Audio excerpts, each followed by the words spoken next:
I'm Tanvi Madan. I'm director of the India Project and a fellow in the Foreign Policy Program here at Brookings.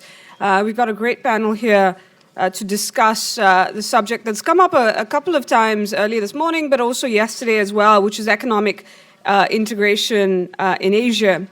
Over the last few years, we've seen in Asia a range of regional efforts related to economic integration, whether involving trade, including negotiations towards the TPP and the RCEP, investment, financing, including the creation of a new organization in the form of the Asian Infrastructure Investment Bank, and a number of connectivity initiatives, including, but not only, China's Belt and Road Initiative.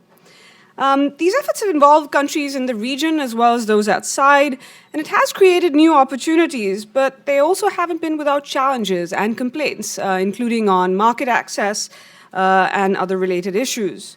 So where do we stand today in terms of these efforts and where they might be headed in the future? Will countries see them as essential to delivering prosperity? Or will geopolitical trends, including the strains we witnessed recently, affect the pace, direction, and the future of these initiatives? And what are the challenges that these throw up and the kind of complaints that countries have had about and concerns they've had about some of these efforts?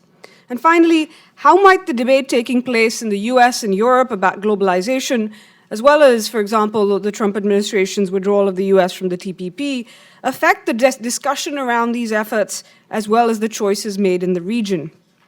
To discuss these issues and other related issues, we have a great set of speakers today. I'll introduce them in the order that they will speak. We'll start with Dr. Claude Barfield, a resident fellow at the American Enterprise Institute. He will be followed by Kazumasa Iwata, president of the Japan Center for Economic Research. And finally, Dr. Karen Pitak Dumrongkit, assistant professor at the Rajaratnam School of International Studies in Singapore. So without further ado, I'll turn over the panel to Dr. Barfield, who will speak from his position, and the other two speakers will speak from the podium, where they will also have PowerPoints. Dr. Barfield. Thank you very much, and I want to thank Brookings for inviting me this morning. As usual, in my academic career, I was late yesterday for a paper that was due, so I could not get over here. And hopefully, things I'll be saying, I will not be repeating others. And I'm actually going to deviate a bit. I will go back to the last set of questions that the moderator raised, and that is, I'm going to spend a good part of my 10 minutes on what I see as the tenets and the operational aspects of Trump trade policy. And then I'll turn to how that affects, I think, East Asian integration. And my theme in terms of the developing trade policy of the Trump administration is I think that the starting point should be take them at their word. Now, I've had colloquies with good friends from the Peterson Institute across the street, Gary Hofbauer and Fred Berkson, who saying that, well, the more extreme things that they're talking about they won't do because it would affect jobs. You get a trade war. You got the business community that'll come in. The Congress will come in. I think that is all true, but I think it could be down the road, and I think actually that the administration is going to try to carry through with some of the things that the president and a number of his advisors have said. And I think not just in the campaign, but since the administration is actually in office. And I think if you go back, there's remarkable continuity in terms of where they're heading, at least initially, it seems to me, between the paper that Peter Navarro and now Secretary of Commerce wrote in September of 2016 and what has happened since January.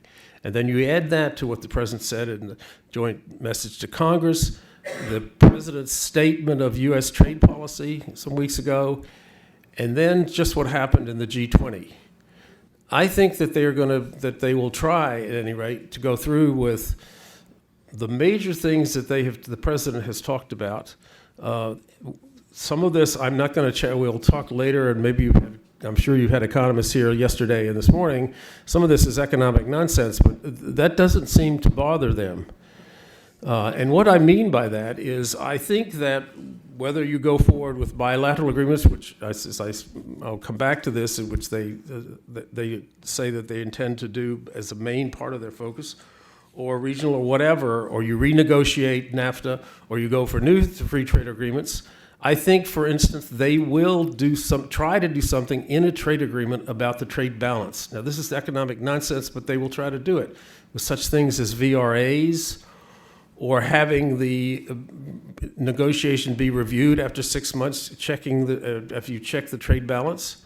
I think they will actually go forward with the threat, at any rate, of Section 301, the unfair trade practices provisions of U.S. law.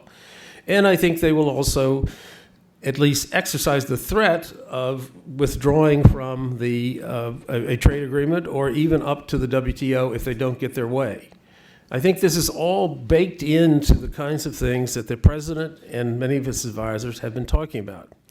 Now, it's true that there has been lots of titillating articles in the last couple of weeks about contentions in the White House, about the so-called Wall Street group, Gary Cohn and the National Economic Council and others versus the populist. I think to date, you would have to say, and I think most of the journalistic pieces that we've seen actually say this, that to date, at any rate, the populists have won. And I think, just to finish that part of it this part of the presentation, I think you just look at what happened at the G20. The Secretary of the Treasury, Mnuchin, certainly is counted as one of the internationalists. And yet he was given, and he followed very carefully, strict instructions about what the United States would say in its position. And the United States, at that point last weekend, upended a decade of G20 statements opposing all forms of protectionism. And Mnuchin just flipped it off, saying, well, the past is in effect, I'm paraphrasing, the past is the past and we're in a new era. And he repeated the mantra that the United States believes that the free trade agreements and our trading partners have been grossly unfair to the United States. The president had said that directly to Merkel the day before here in Washington, as many of you know. So my only point here is that, at least to start with, I think you have to assume that they're going to try to do a lot of the things that they have said, whether it's the America First and the U.S. sovereignty in terms of the WTO, or the kinds of things I've talked about in terms of the individual FTAs. Now, let me turn briefly to a few points, at least my suggestions in terms of East Asia and how do you react to this. I don't have a great expectation that this will happen, but it seems to me, from my perspective, given what I think about the Trump administration's expected policies, that the best thing that the East Asian nations could do, particularly those who are in the TPP, is to attempt to form some sort of rump TPP. There are several reasons that this makes sense, and I'll come back to one that I'm sure that's been batting around, some mercantilist ideas. But the countries that are in the other 11 countries have already taken the political heat at home for the sensitive issues that they had to give up. Secondly, in many cases, they had already, even before the United States pulled out, begun to change their laws so that they, in effect, are following the TPP. And thirdly, given the extraordinary belligerence of the Trump administration when it comes, at least so far, or at least what they say, when it comes to trade negotiations, the countries of the TPP would be much better if they could get themselves together as a group rather than facing the United States single-handedly as a single nation, as I think Japan will do at the end of this year, the beginning of next year, and Korea will do after that. I should say that we don't know very much about timing. I think things are going to take more time for the administration than it counts. I mean, the NAFTA negotiations, which will be first with Mexico and Canada, are probably not going to really get started, I bet you, till the fall. That will push the Asian negotiations, whatever they come, it's Japan and then Korea, I would guess, are the first two, well into next year. But I think it is certainly true that you would be better off not facing the United States alone, but better facing with another group. Just two other points. yes, RCEP is there, and yes, it is a possible vehicle, and I think obviously the countries are going to have to go forward with it. But my view of RCEP has been and is that it's going to be and is going to be a very shallow document, a very shallow agreement. I do not see much hope has been brooded since the United States pulled out of the TPP for an upgrading of RCEP. And I'll just say it bluntly that any agreement that has both India and Indonesia in it is not going to have a deep liberalization content, I think. And then finally, I think one of the things that will be interesting is that I think, while I'm not a great fan of bilaterals in general, the United States is likely to be affected, and this would really hit home, I think, the administration, if you get a series of bilaterals. I mean, Japan and Australia, with having a bilateral now, the TPP is not there, that's going to have a direct impact on the U.S. beef industry and the U.S. cattle industry and lamb. Other bilaterals with, say, if other nations had more bilaterals, for instance, with Vietnam, which has a high tariff structure. So there are going to be elements in the United States that will be affected by the fact that we pulled out of the TPP, and others are going on with bilateral negotiations. So I think in the order that I would say, I think that a rump TPP is the smartest thing to do. RCEP is not a very good substitute, either politically or economically. And finally, while I'm not very happy with them, go ahead with bilaterals and let the United States bear the brunt of that. Thank you very much. Thank you, Dr. Barfield. Iwata-san.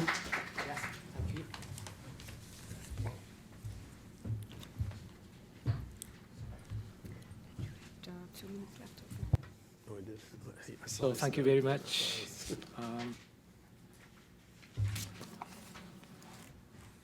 This working? Different one.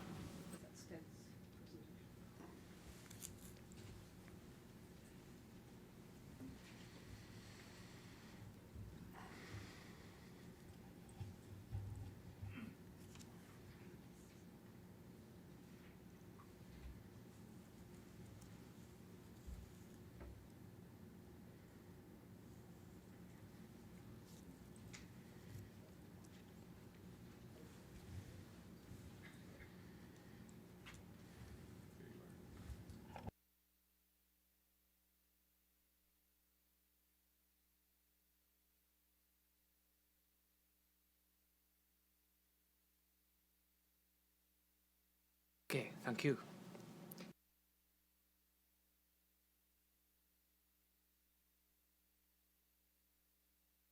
Okay, today I want to talk about the 3 points. First one is this my assessment on the new trade policy agenda, which was published 1st March 2017 by the U.S. TR of the U.S. government, and its implication for the regional integration. And the second point I want to take up is the anti-globalism now emerging United States and Europe. The third point is bilateral dialogue between United States and Japan. So let me start with this assessment on new trade policy agenda, which was published 1st March. I find this report argues that the U.S. should achieve trade expansion in a freer and fairer way for all Americans, thereby focusing on the bilateral rather than multilateral negotiation. A new U.S. administration advocates the America First policy.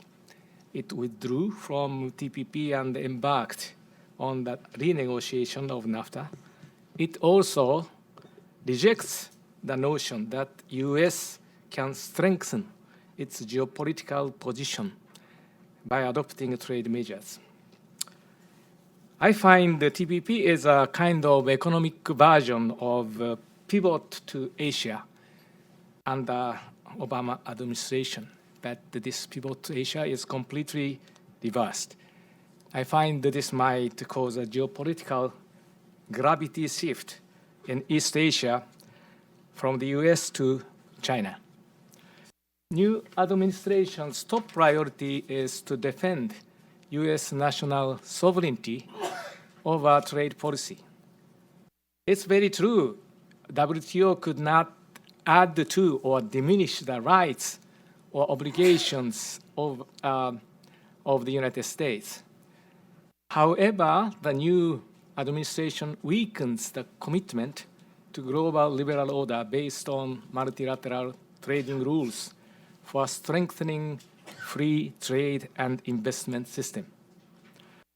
More generally, as Professor Sachs recently argued, the costs to neglect the international laws may not be negligible for the U.S. in exercising leadership in global governance.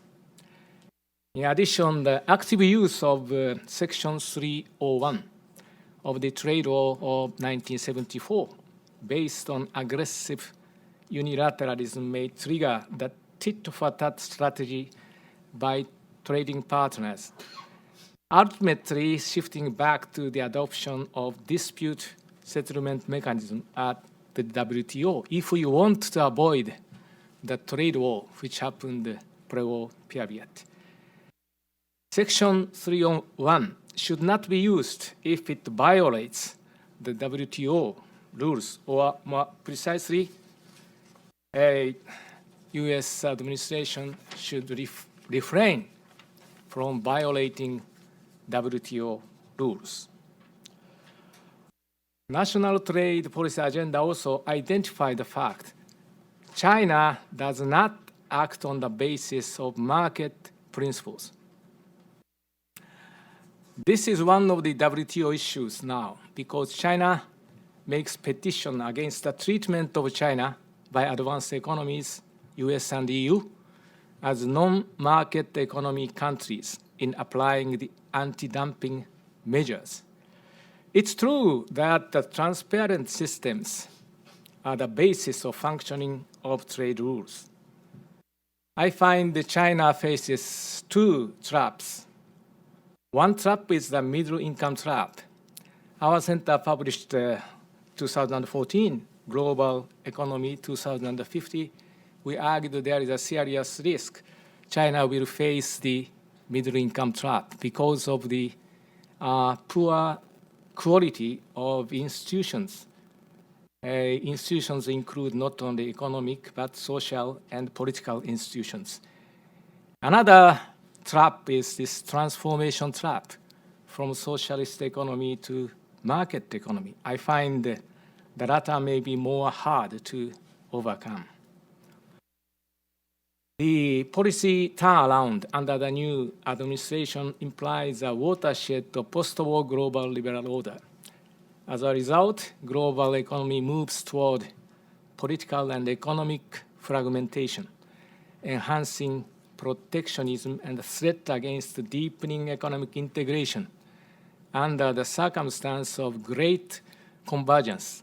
Richard Baldwin recently published a book titled Great Convergence. According to his view, globalization now entered a new phase since 1990s, which brought about great convergence, in contrast to the great divergence in the period 1820 to 1980s. Technological development and international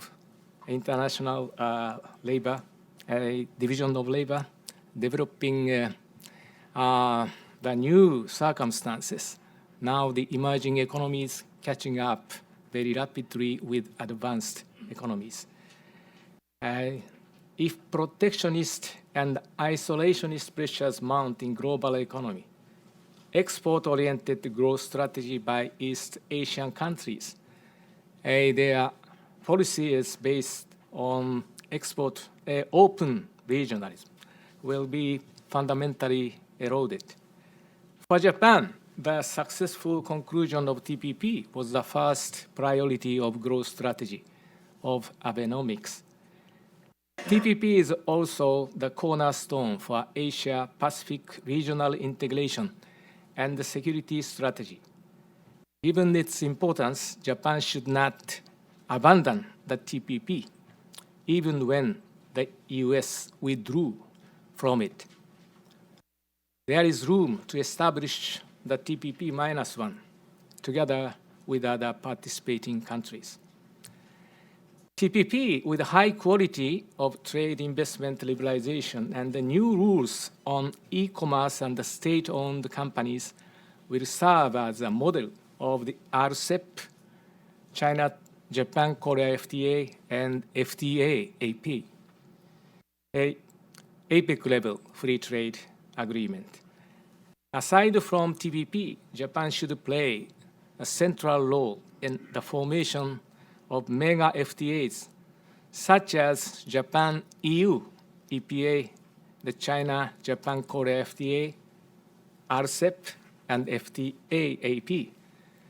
Japan should not hesitate to embark on the UK-Japan FTA after the Brexit. In addition, the U.S.-Japan FTA as a kind of plan B among a couple of options in case the completion of TPP is difficult. Now I'll move to the second point I want to make, is the rise of anti-globalism, which seems to support the U.S. election, the election of President Trump. Why this anti-globalism prevailing among advanced economy? Is this due to the fact that income wealth redistribution through globalization disfavors blue-collar workers in advanced economies, as indicated by the elephant graph in the real cumulative income growth, which was pointed out by World Bank economist Milanovic? Is the rise of China and India becoming cost for median income workers in advanced economies? Mr. Milanovic posed this question, and his graph is like this.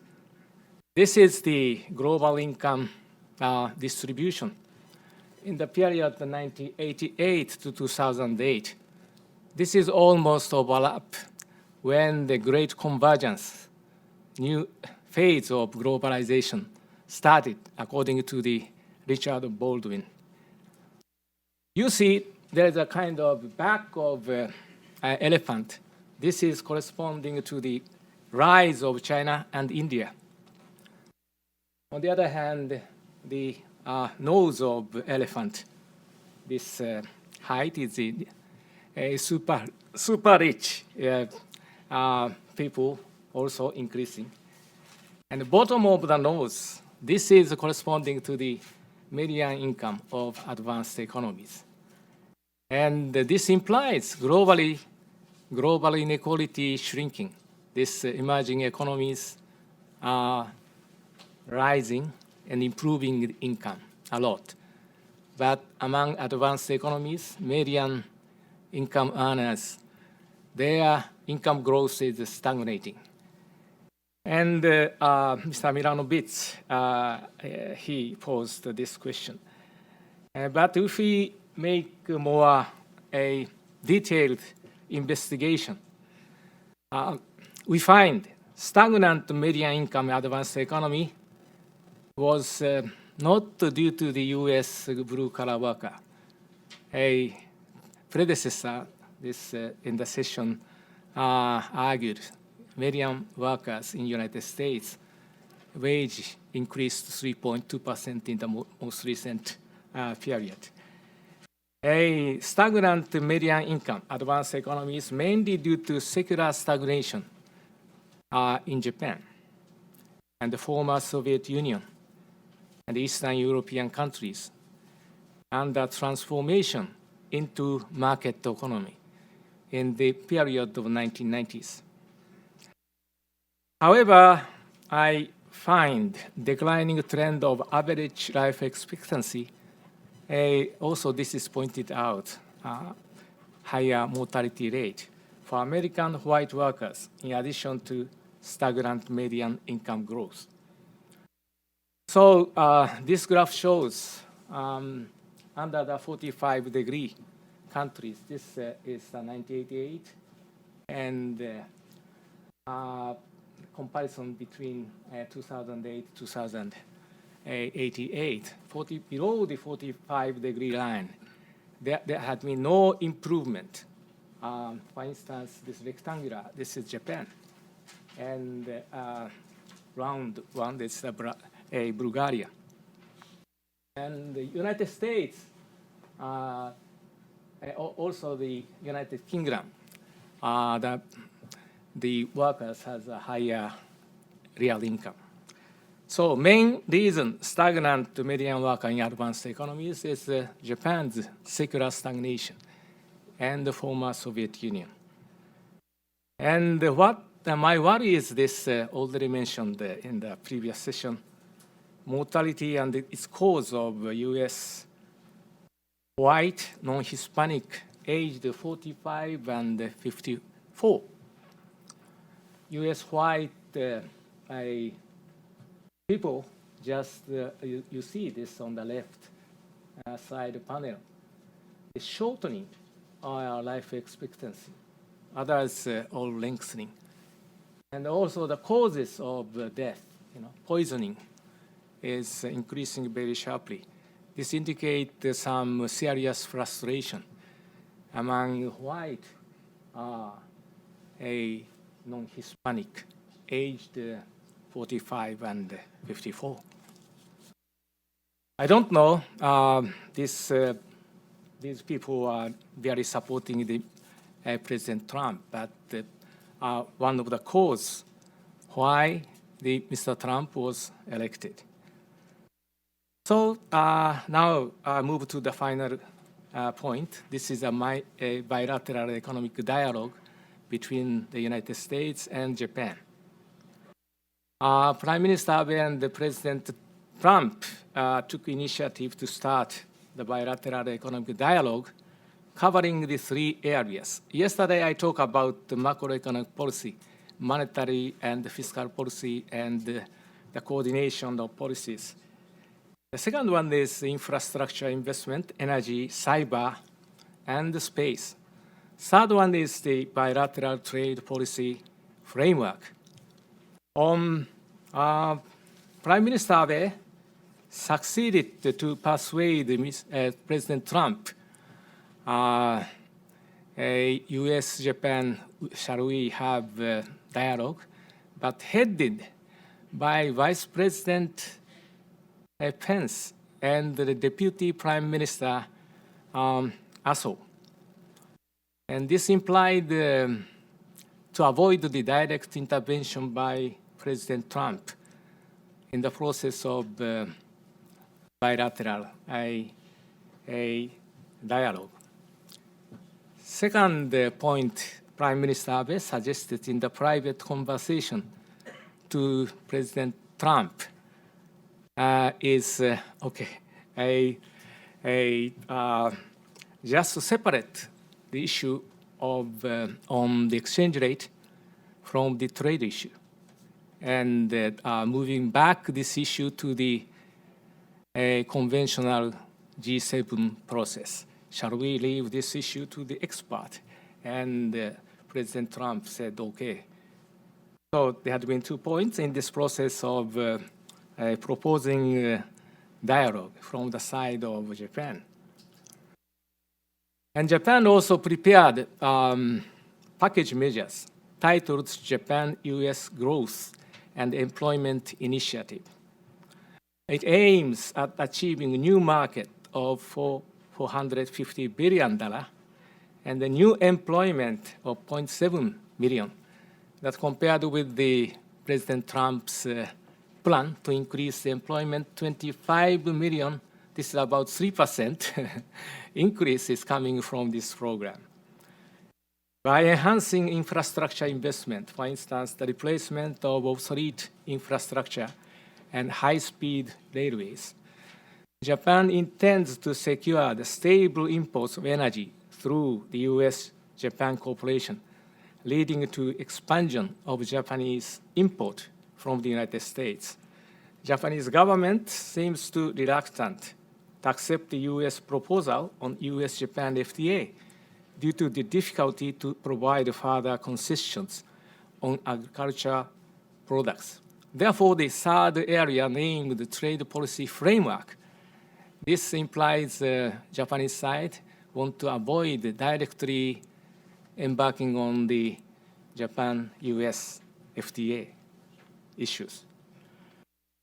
Given the fact that both US and Japan are non-members of the AIIB, I find it important to strengthen bilateral economic cooperation in the area of Asia-Pacific infrastructure investment in the light of a huge gap of demand-supply fund in this region. In addition, both the US and Japan should promote cooperation cybersecurity area under the higher risk of aggressive attack to key infrastructure. Also, it's very important to promote the digital trade cooperation. My concern on this bilateral economic dialogue, the most concern is the impact of border adjustment tax, which may be introduced to the new cash flow-based corporate tax system. The tax burden for the US subsidiary of the Japanese firms will increase very sharply, according to the assessment by the Mizuho Research Institute, 0.9 trillion yen for automobile industry. This is the increase of tax burden due to this introduction of border tax combined with lower corporate tax rate to 20%. Additionally, this communication machinery, similarly 0.3 trillion yen. This wipe out all the profit, difficult for the Japanese subsidiary to exist in United States. Our center also estimated adverse effect on Japan's GDP due to this introduction of this border tax. And mostly severely affected is the automobile industry. About 17% cut of export from Japan to United States. There are direct link and indirect link through China and through Mexico. Most serious impact by industry, this is the automobile. Automobile output will be reduced by 5% due to this introduction of border tax. Of course, we assume that there is no effect on the exchange rate, this calculation. Therefore, this may be kind of maximum impact arising from this border tax adjustment. So that concludes my remarks. Thank you. Thank you very much, Dr. Patambakam.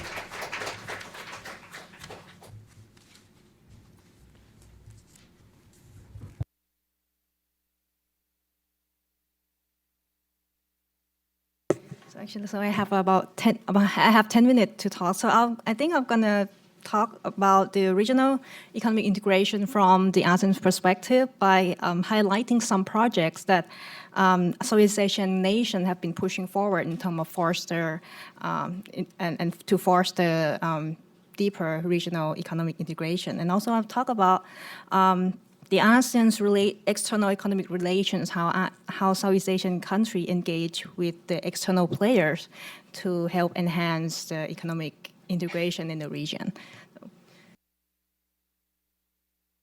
Perhaps I'll skip some details and we can talk more about them in the Q&A. So, is it? Oh, okay, I have to use that. Okay. So, just to give you some of an overview on the ASEAN Economic Community, or we call in short AEC, it was the vision. The first official vision of AEC was coined in 2003, which is we can Southeast Asian leader envisage AEC as a single market and production based with free flow of goods, services, investment, skilled labor, and free flow of capital. And so we are now at the second blueprint, the AEC Blueprint 2025, which actually lays out the important policy action that have to be undertaken in order to achieve the goal of AEC. So this is just to give you some picture of this. So the blueprint actually consists of 5 pillars. So we break it out into main areas of economic integration. And under each areas, we also have the we call sub-pillar. For example, for the pillar 1, a highly integrated and cohesive economy, we have a sub-pillar on how to enhance trade in goods, how to enhance trade in services, etc. Right.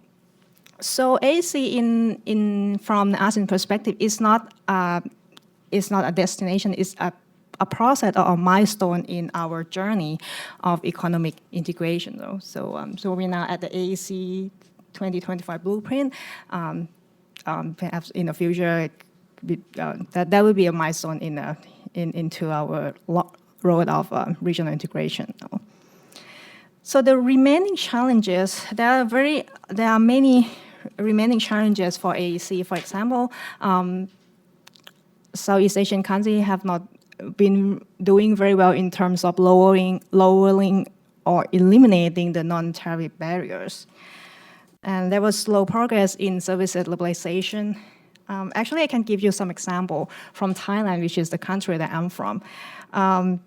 There's been slow progress in terms of liberalizing the logistic industry in the country. For example, if you look at the license granting to the foreign firms. So the foreign firm who comes in Thailand would like to do warehousing. So it has to go to the custom department, which is under the Ministry of Finance, in order to get a license. And the firm that wants, on the other hand, the firm that wants to do domestic distribution has to go to the Ministry of Land Transportation to get a license. So the question becomes, if the firm would like to do 2 things, both domestic distribution and warehousing, can it do that? The answer is no. You have to split the firm into 2 firms in order to do that. So okay, and there's some restriction on investment. So there are many carve-out in the investment agreement, and there's a limitation in terms of labor mobility. Right now, we only allow free flow of skilled labor in 8 professions. For example, dentists, doctor, and accountants. And even that, it still have some impediment. For example, if a foreign doctor would like to come into Thailand and work, he or she has to pass the licensure examination, which is only offered in the Thai language. Right? So that's so basically it's kind of almost cut down your opportunity to work in the country as a foreign doctor. And there's also a limitation in terms of SME participation in the AEC project. Well, partly it's due to the limited access to finance, and also there's been little capacity training to the SME to gain knowledge about how to run a business. Okay, the public knowledge about AEC is low in some countries. For example, Cambodia, if you talk to grassroots people, they say, oh, what's AEC means to me? They think that it's an elite project that only help the elite. And there's lack of clear leadership in AEC. There's no single clear country in Southeast Asia who would champion and try to lead in terms of pushing forward the AEC project. I'll give you some, this is the data that tells you about what are the main impediments to the usage of the preferential provisions in ASEAN +1 FTA. So for example, lack of information, delays in and administrative costs are the problem, and also non-tariff barriers in some countries. Okay, just give you an idea of this. Okay, going forward, I think if Southeast Asian nation would like to achieve AEC 2025, they need to adjust domestic law and regulation. More work needs to be done on that, and also they should adopt the developmental state approach or mindset, because a lot of Asian leaders used to think that, well, we need to champion, we need to safeguard the national champion or safeguard some domestic firms by putting up trade barriers. Right? I think they need to realize that the world economy has changed through the economies are tied to the global value chains, and they need to shift the policy toward fostering inter-firm network or provide broad-based skill training for the people so that they can adjust to the changing nature of the GVC. And also, I think the ASEAN mechanism should be strengthened. For example, ASEAN Secretariat, it doesn't really have much role to play in terms of enforcing AEC commitments to the individual member states. So I think that the ASEAN Secretariat role and influence should be beefed up too. Okay, so speaking about ASEAN external economic relation, I'll talk a little in 3 areas: in trade, finance, and infrastructure. And if applicable, I'll talk about the U.S. ASEAN relation in these areas. Okay, for trade. So right now, because of the Trump administration has withdrawn from the TPP, so some countries, therefore, Southeast Asian countries inside the TPP, which are the Brunei, Singapore, Vietnam, and Malaysia. So after Trump withdrew from the TPP pact, the calculation of these 4 countries changed. So they put more bet into what we call RCEP, or Regional Comprehensive Economic Partnership, which is trying to consolidate the existing ASEAN +1 FTA. Though. So for these 4 countries, they put more bet in the RCEP. But the question of going forward with RCEP as a vehicle for constructing further the trade architecture, just like what Claude said earlier, that there's some pressure in terms of upgrading the quality of RCEP. Right? And I think the lesson, that's a very difficult to upgrade the quality of RCEP because due to the differences of state interests and differences of state ambition. Some states would like to push for higher quality, some states are reluctant to do so. But I think because of these 4 countries have been inside the TPP negotiation, so they could bring to the RCEP negotiation table the lesson learned from the 5.5 year of TPP talk. Right? Though people tend to think that TPP was a failure, so we cannot learn from that. But I think there's some valuable lesson to learn from the TPP negotiation, because it's a tough negotiation. The state has to exchange incentive and trade concessions, right, in order to conclude the TPP deal. So I think these valuable lesson can be applied to the RCEP to get this deal done at a higher quality level. Okay, and there's a talk in ASEAN that if we can we build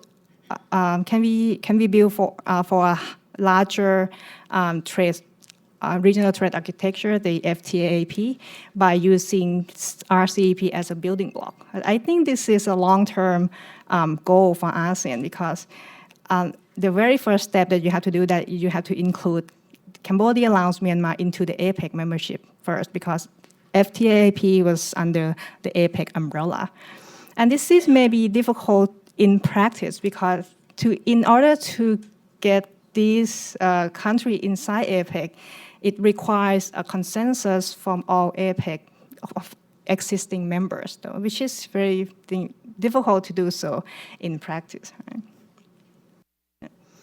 Okay, in terms of finance, so in terms of finance, because of the Asian financial crisis, the ASEAN +3 process was created to help to provide the reserve sharing arrangement, or have some pool of reserve which country can tap on if they have a liquidity problem. And also there's some project inside ASEAN +3 process that try to build the regional bond market to try to recycle the saving within the region, so that we can rely less on the money from the outside of the region.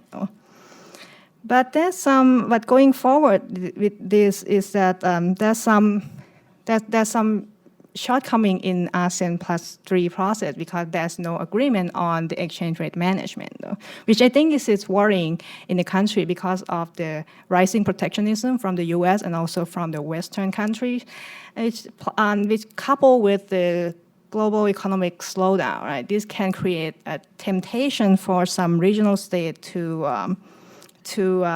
devalue their currency, manipulate the exchange rate so that they can gain an edge in trade competitiveness. Right? Which could lead to the competitive devaluation at the end. Okay.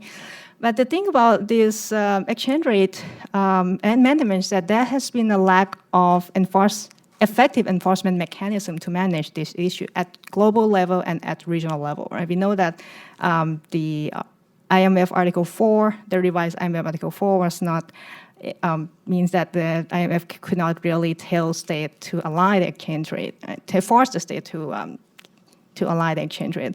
Also at the regional level, ASEAN plus C process doesn't have agreement on this, on the exchange rate management too. So I think this, there's some future of uncertainty and possibility of crisis, which could stem from the exchange rate misalignment in the region. Okay, speaking about infrastructure project, within ASEAN, within 10 ASEAN economy, we have what we call the master plan for ASEAN connectivity. So there's a kind of like a very wide scheme plan that put everything inside. For example, the connectivity in terms of road, railways, and also in terms of harmonization of custom procedures among the 10 ASEAN countries.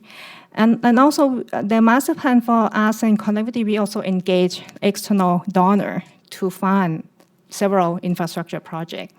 And we have what we call ASEAN Committee of ASEAN Connectivity Coordinating Committee, or ACCC, to oversee and act as a gatekeeper and as a broker in order to relocate the fundings from external donor and then redistribute it to different ASEAN member states.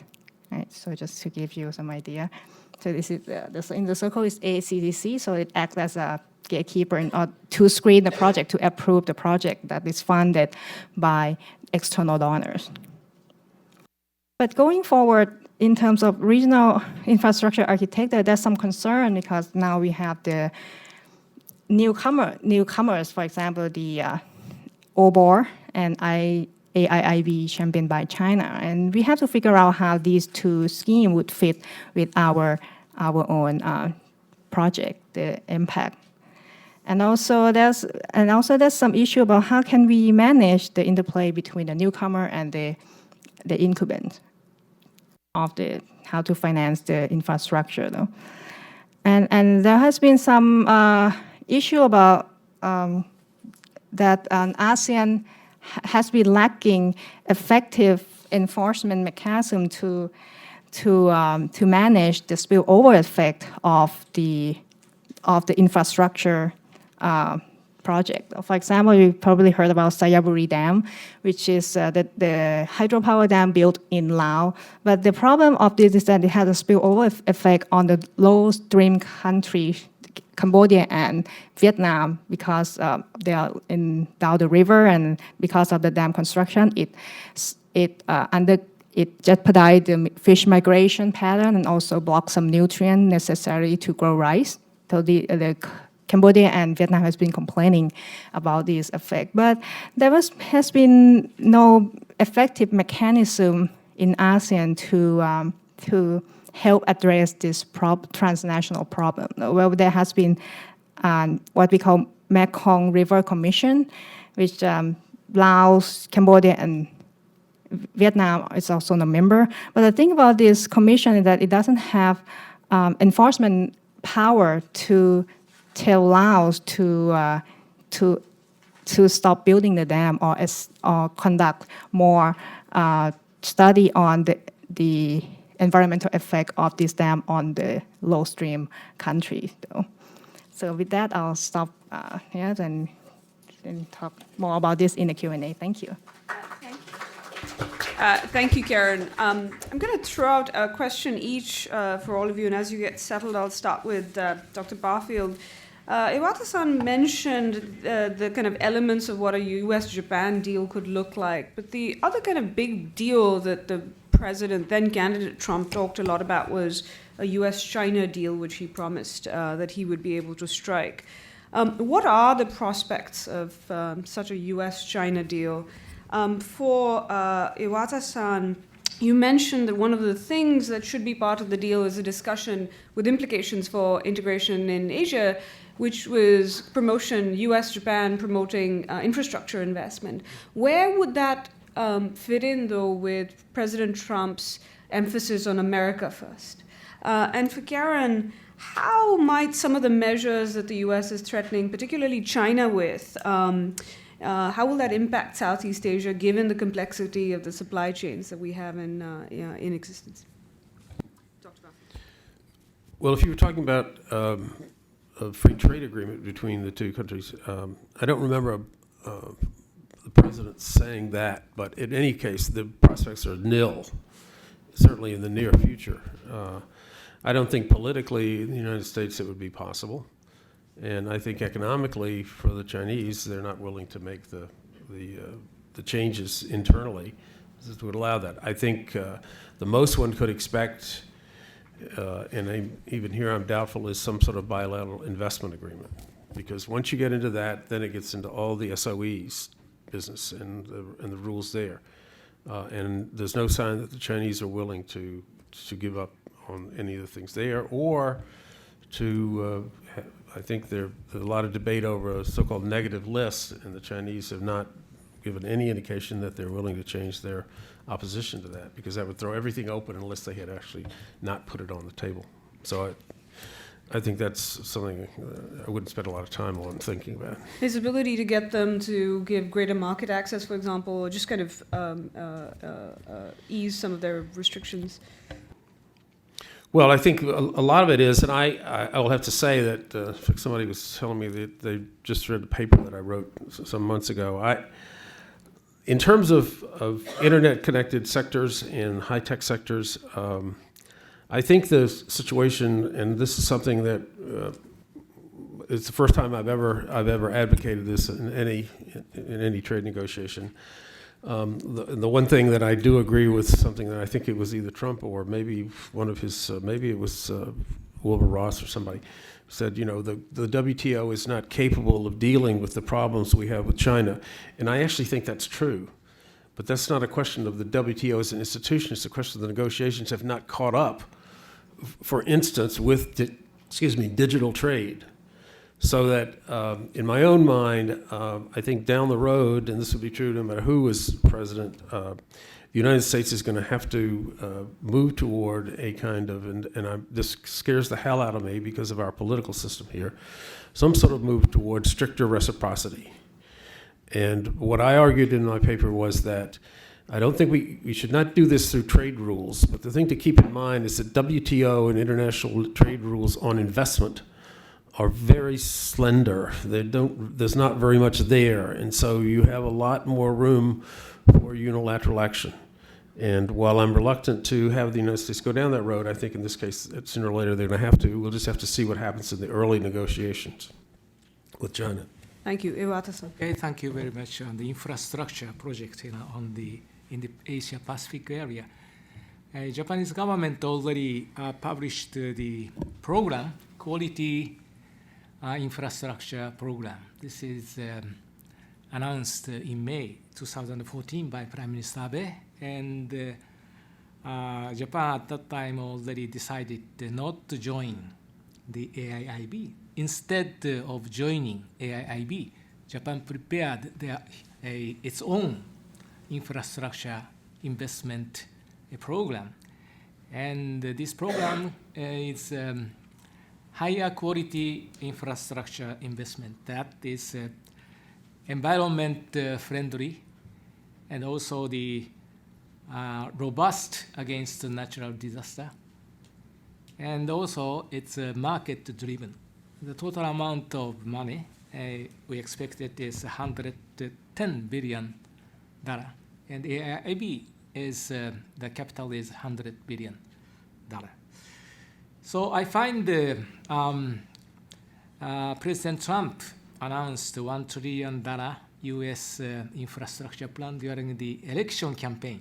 Today, I don't know how about the size of this infrastructure plan, because looking at his speech on the budget recently, there has been a significant cut, almost all the ministries, and it doesn't seem to me that the current administration wants to increase infrastructure investment very sizably.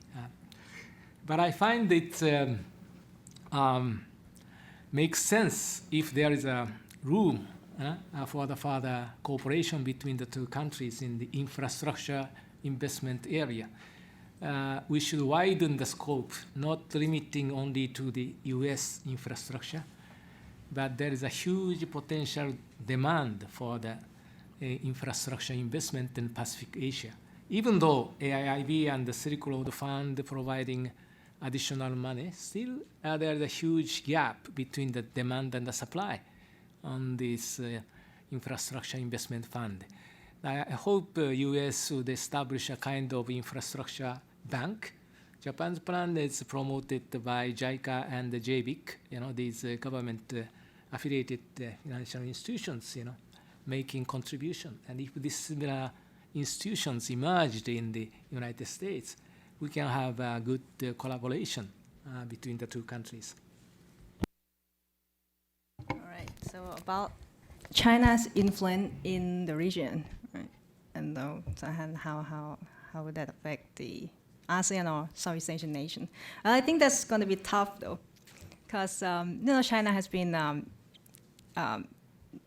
funding a lot of infrastructure projects. For example, use infrastructure case as an example. Infrastructure project or investment, huge investment in Cambodia, right, for example. And that's also explained why ASEAN failed to coin the joint communique at the 45th ASEAN foreign minister meetings, right? Because clearly Cambodia blocked the communique on the account of the comments on the South China Sea, right?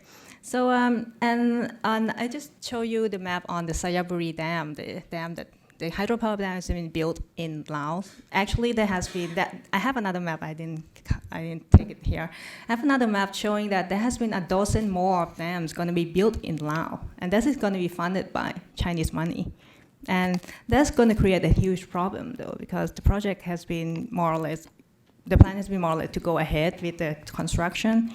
And that's of course going to be a spillover effect on the downstream countries, namely Cambodia and Vietnam. Right? And ASEAN, we have no effective mechanism. We have, as I mentioned earlier, we have Mekong River Commission, which only 4 countries are party of, which is Thailand, Laos, Cambodia, and Vietnam. China is non-member to that commission, though. So that commission actually oversee and approve the oversee and make comments on the project that has been done along the Mekong River. China is not the party to that. It's not a full member to that commission, and that's going to create a problem because we don't have a enforcement mechanism to manage China influence in the Mekong sub-region. So that's going to be tough, and that's going to be an issue, a pressing issue for ASEAN leaders to think about how to deal with that in the future. Just quickly on the infrastructure in the United States, if we were to if Trump and the Congress can scrounge up some money, it's in terms of cooperation with Japan or anybody else, it's going to run right into the Buy America provisions, which are coming, and they may be broader, unfortunately, than we've had so far. Thank you. I'm going to take questions, and I'm going to take a cluster of questions. We'll take the 3 over this side first, Mireya, the gentleman over there, and the gentleman back there. Please identify yourself, and if you could, keep your questions short so we can get as many in as possible. Thank you, Tambi. Mireya Solis from Brookings. 2 short questions to Iwata-san. Is your sense that Japan would be willing to take a case to the WTO for the border adjustment tax, given the very severe damage that you highlighted in your presentation? I think it's important to send that message because there's going to be a mighty fight. There already is in the business community on the wisdom or not. And there are many people in Congress who are not fans of the measure. And I think that factoring in the response from our foreign trade partners would be important. And the second one is, what would you advise the Abe administration to do when the Trump administration comes back and say, let's talk about a bilateral free trade agreement? I completely agree with Claude. We cannot expect a correction course on trade because of ideological convictions, because of the electoral traction of anti-trade bashing. And we know that, some very sensitive measures may be proposed, currency rules, for example, and further agricultural concessions. So Prime Minister Abe dodged the bullet, if you will, in February. What would you say is the right course when the Trump administration comes back and raises again the issue? Thank you.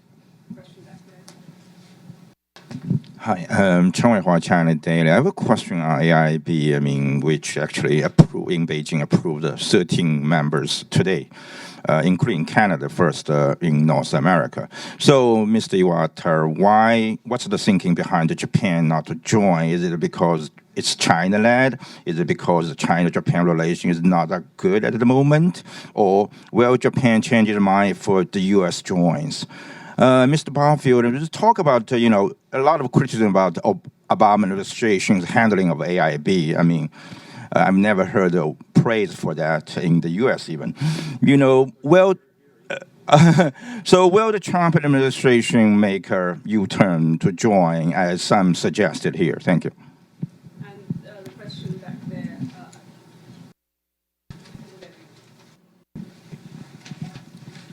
Hi, my name is Ken Scabe, a visiting fellow in CSS. So my question is to Iwata and Ms. Karen.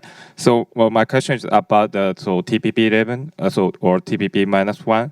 So Iwata, what would be the biggest issue, biggest obstacle to achieve this TPP 11? And to Ms. Karen, so I remember yesterday's session you also mentioned about this TPP 11. So, and do you think even if TPP 11 it would be contribute to the domestic reform in such as Malaysia or Vietnam? Thank you. We've got only 2 questions on this side. Let's just go ahead and invite a panelist for a final comment so that we can end in. Thank you. Atsushi Yamakoshi from Kedan, USA. This is a question to Mr. Barfield. I've heard that you said populists won the G20. In that context, how do you personally evaluate the recent Trump-Abe meetings and their outcome? Could you say populists lost? Or what do you think will happen next from in Japan-U.S. economic relations and the populist perspective, and how should we deal with it? Thank you. Finally, the question up front here.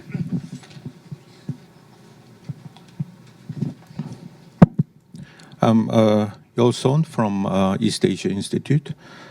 My question goes to Mr. Barfield. 3 questions. One is is Trump administration implementing, do you think that this government implement the border adjustment tax, and when? And second question is, what did you expect from the American business community on this very particular taxation policy? And 3 is that obviously affects, the trade policies of all your major trading partners, particularly China. What did you foresee the next 4 years of U.S.-China economic relations on this context? Dr. Barfield, we'll begin with you. There are a number of questions for you on the AIIB, Trump-Abe meeting and the border adjustment act. I take the border tax first. I'm going to punt, not least because I've listened to economists at AEI who are 6 waves from Sunday on the whole thing, and I've heard economists here and economists at the Peterson Institute.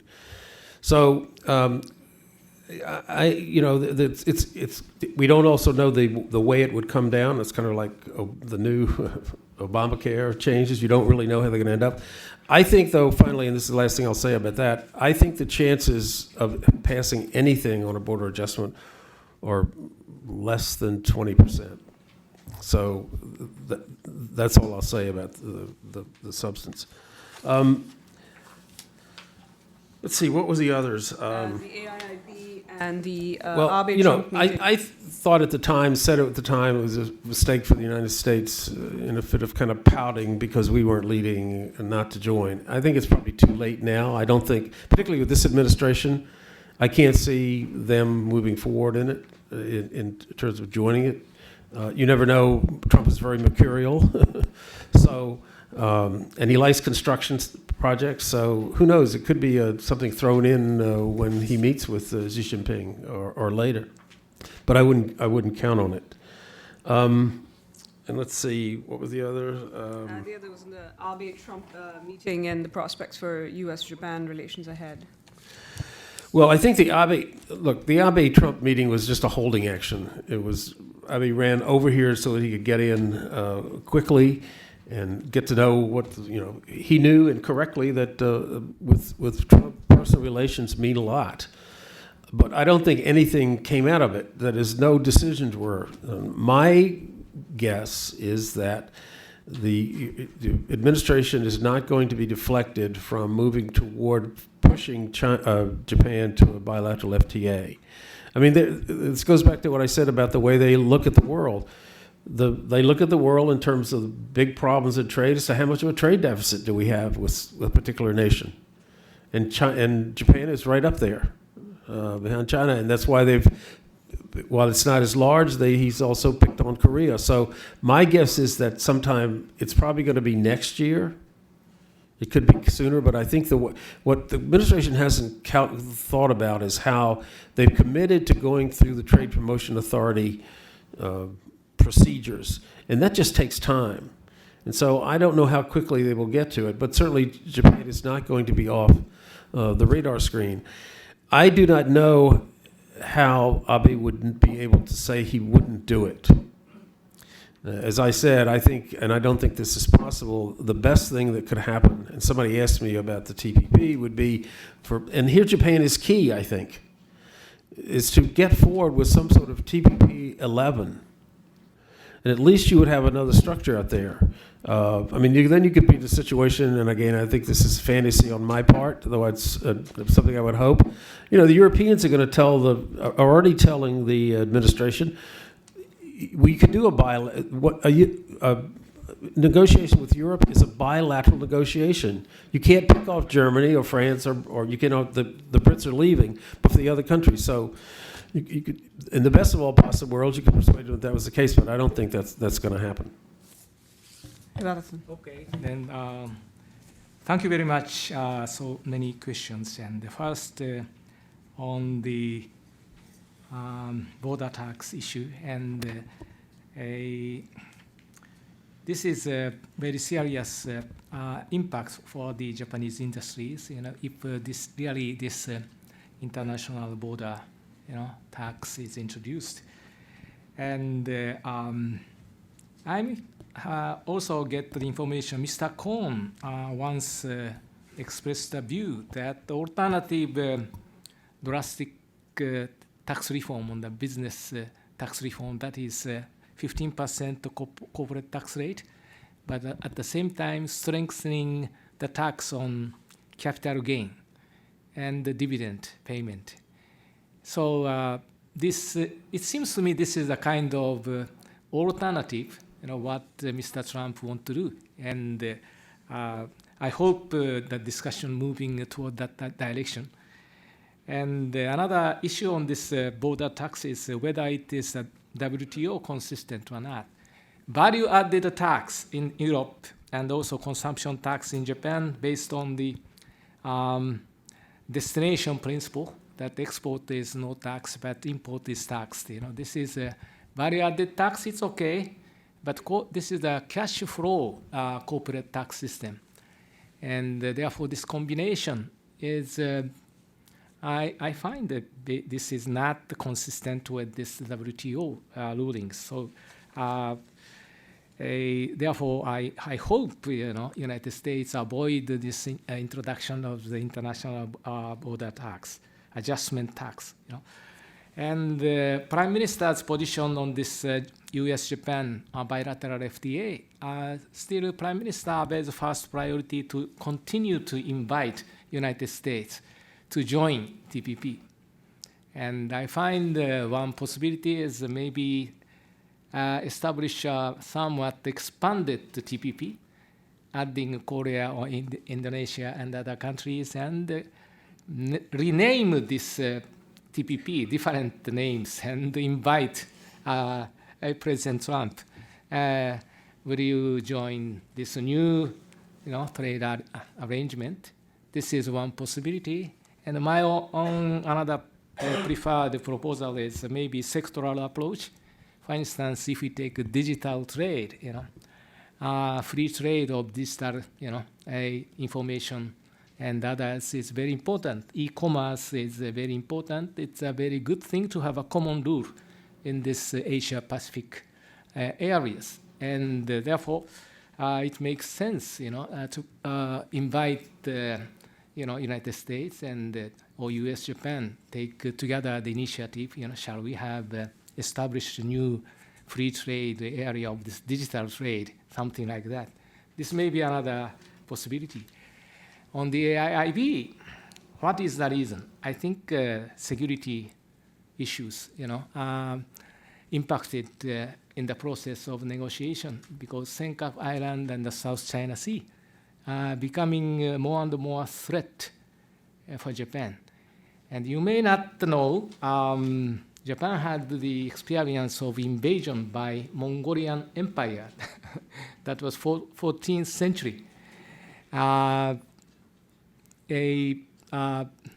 Xi Jinping, current leader, ship in China, talking a lot about China dream. We want to realize China dream. I was for a long time wondering, what is the content of China dream? I find the AIIB was Silk Road, this One Belt, One Road initiative, geographically speaking, just overlapping with this Mongolian Empire. We had the 2 times invasion at that time. Fortunately, every time Mongolian Empire chosen very bad season, this is a typhoon season, military ships are blown out by typhoon. So got wind, just blown out, So kamikaze, so just rescued Japan. And this is, I find, this is my personal view, some reminiscence, of this historical development. And economic interconnectedness is okay. I welcome and appreciate China, inviting Japan, please join our AIIB. But still a little bit I hesitate because economic interconnectedness also imply military connectedness. Karen, any final comments? I talk a bit more about the TPP. I think Claude already mentioned that. Maybe I'll just add on to that a little bit. Well, I think TPP 11, I think is some people think that because the United States was not in the TPP 11, so it doesn't have any value at all. But I think it has because TPP 11 is not about TPP. Actually, TPP original TPP is not about market access to U.S. law. It's about market access to U.S. plus the other 10 other members, right? So without the U.S., TPP 11 still have value, especially for those who do not have FTA with the other 10, not have any FTA with the other 10 members inside TPP 11. So they have much I didn't have more to gain on that. No.